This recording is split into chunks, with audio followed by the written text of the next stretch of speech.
Bonjour à tous et bienvenue dans Express Orient. Au programme cette semaine, la phase 3 de l'opération israélienne dans la bande de Gaza. La phase intensive est bientôt terminée, annonce du ministre de la Défense israélien. Qu'est-ce que cela signifie? On fera le point et on posera la question à notre invité Guillaume Ancel, ancien officier français et écrivain. La peur qui s'installe dans la société israélienne 3 mois après les attaques du 7 octobre. Les civils sont de plus en plus nombreux à s'armer. Reportage à suivre. Et puis nous irons en Égypte. Les pharaons convoitent de nouveau la CAN, la Coupe d'Afrique des Nations. Leur héros Mohamed Salah cristallise tous les espoirs de remporter une 8e CAN. Mais d'abord, cette attaque à la voiture bélier à Ra'anana, dans le centre d'Israël. Une femme a été tuée et au moins 17 autres personnes ont été blessées selon la police israélienne. Les 2 auteurs de l'attaque sont originaires du sud de la Cisjordanie. Et c'est dans ce contexte de tension que la peur, déjà très présente après les massacres du 7 octobre, s'est emparée de la société israélienne. Les civils sont de plus en plus nombreux à s'armer pour assurer leur propre sécurité. Reportage de nos confrères de France 2. C'est un trajet de tous les jours qui conduit Avigal Assayag au centre commercial pour acheter ce matin un cadeau de naissance.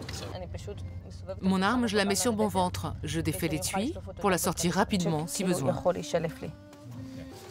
Un pistolet 9 mm que cette décoratrice d'intérieur possède depuis 3 semaines seulement. Il est petit, maniable, je l'ai bien en main. Elle n'avait jamais manié d'armes auparavant.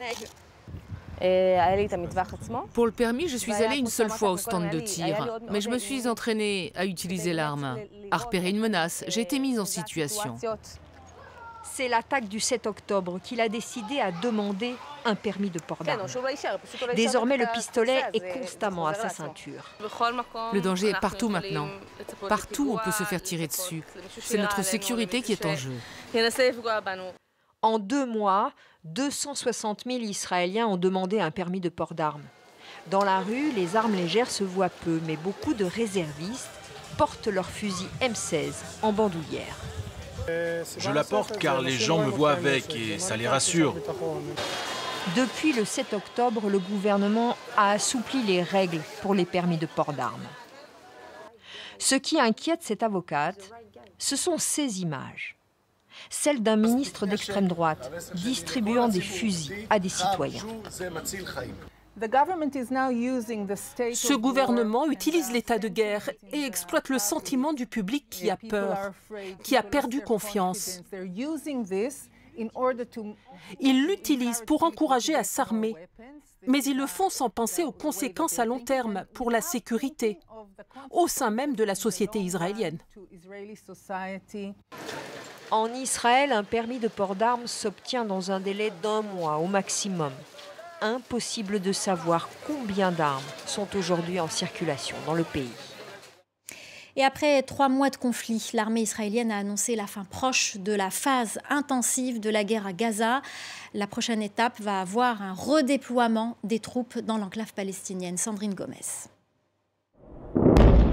Pas un jour, pas une nuit de répit dans la bande de Gaza. Ces dernières heures, l'aviation israélienne a de nouveau bombardé le secteur de Khan Younes, épicentre des combats dans le sud de l'enclave. Des frappes nocturnes et au petit matin, de nouvelles familles éplorées et un bilan implacable, plus de 80 morts selon le Hamas. Au moins 24 000 depuis le début de la guerre. Des frappes sur la bande de Gaza qui pourraient à l'avenir baisser en intensité. Nous avons clairement indiqué que la phase de manœuvre intensive durerait environ 3 mois. Dans le nord de la bande de Gaza, cette phase prendra fin. Dans le sud de la bande de Gaza, nous atteindrons cette étape et elle se terminera bientôt. Et dans les 2 cas, nous passerons à la phase suivante. À la clé, le retrait d'un grand nombre de troupes et la traque quartier par quartier. Objectif, démanteler les équipements de tir longue portée du Hamas et éliminer les architectes de l'attaque du 7 octobre. Une évolution de la stratégie militaire face aussi aux pressions, notamment américaines, qui se multiplient.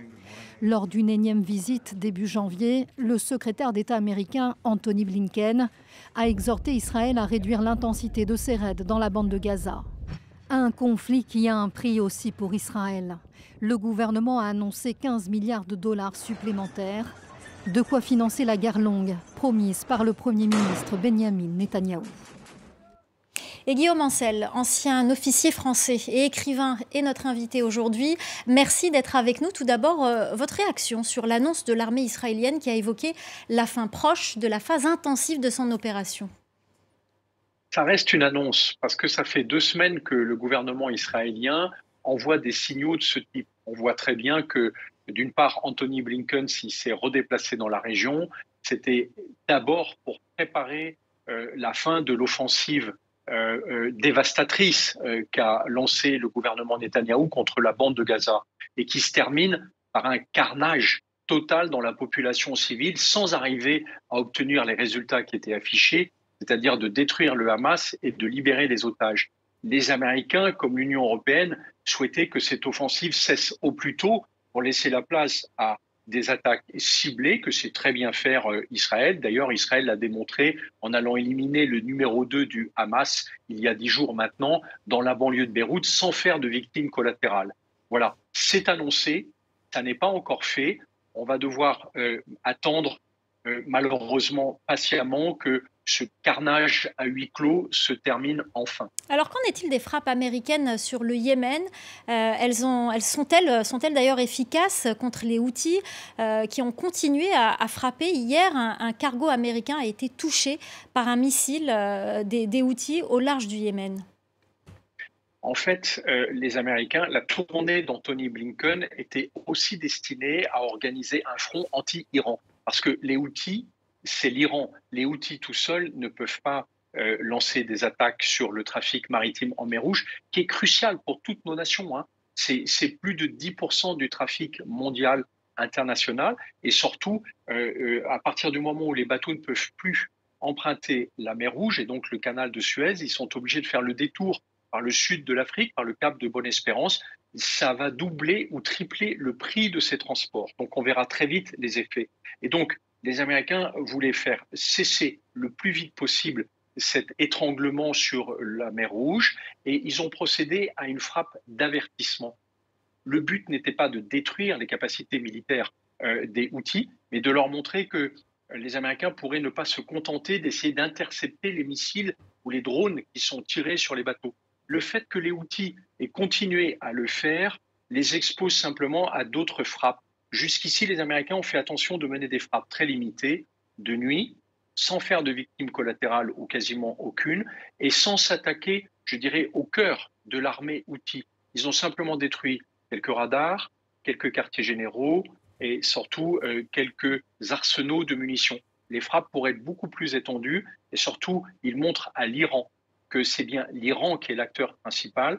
Et voilà ce qui se passerait pour le Hezbollah libanais si jamais il entamait une offensive contre Israël.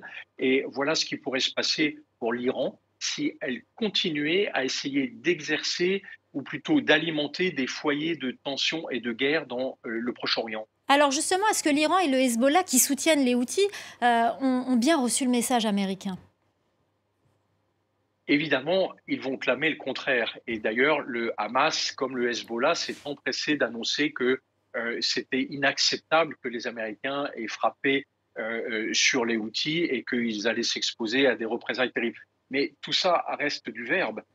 En réalité, le Hamas ne peut rien faire. Et le Hezbollah a très bien compris, parce que le Hezbollah dispose d'une vraie armée, contrairement au Hamas, que si jamais il dépassait la frontière israélienne, il s'exposerait à des frappes intenses de la part de la force aéronavale américaine qui est déployée d'une part en mer Rouge et surtout d'autre part en Méditerranée. Merci beaucoup Guillaume Ancel, ancien officier français et écrivain. Merci pour votre décryptage. Un mot de sport à présent avec la Coupe d'Afrique des Nations qui se déroule actuellement en Côte d'Ivoire. Parmi les favoris en lice, les Pharaons d'Égypte, sacrés 7 fois champions de la CAN. La sélection est bien décidée à réitérer son exploit avec l'attaquant de Liverpool, Mohamed Salah. Ethan Hadji. Pour son entrée en lice dans le groupe B, la sélection égyptienne a frôlé la catastrophe. Un match nul de partout face au Mozambique. Les Pharaons sont sauvés in extremis par leur champion Mohamed Salah.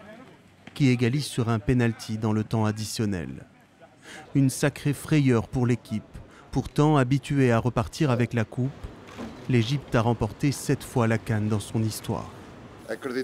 J'ai confiance en nos joueurs et je suis absolument certain que tous mes joueurs seront extrêmement motivés pendant la CAN, en particulier Salah. L'attaquant de Liverpool a glané en club presque tous les titres possibles. Avec la sélection nationale, rien jusqu'ici, mais ses supporters continuent de croire en lui.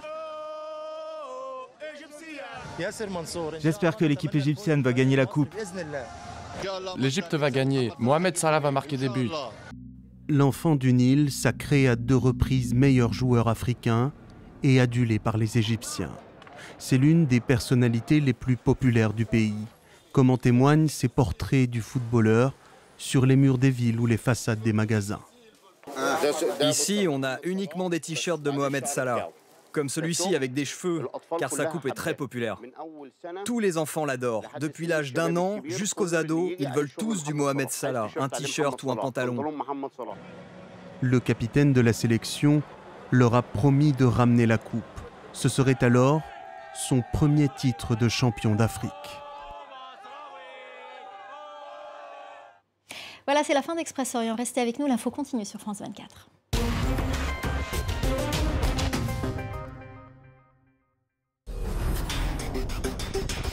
Du Grand Nord canadien jusqu'à Ushuaïa, toute l'actualité politique, économique, culturelle et sociale du continent américain. Cap Amérique, présenté par Elisabeth Alain, à regarder sur France 24 et France24.com.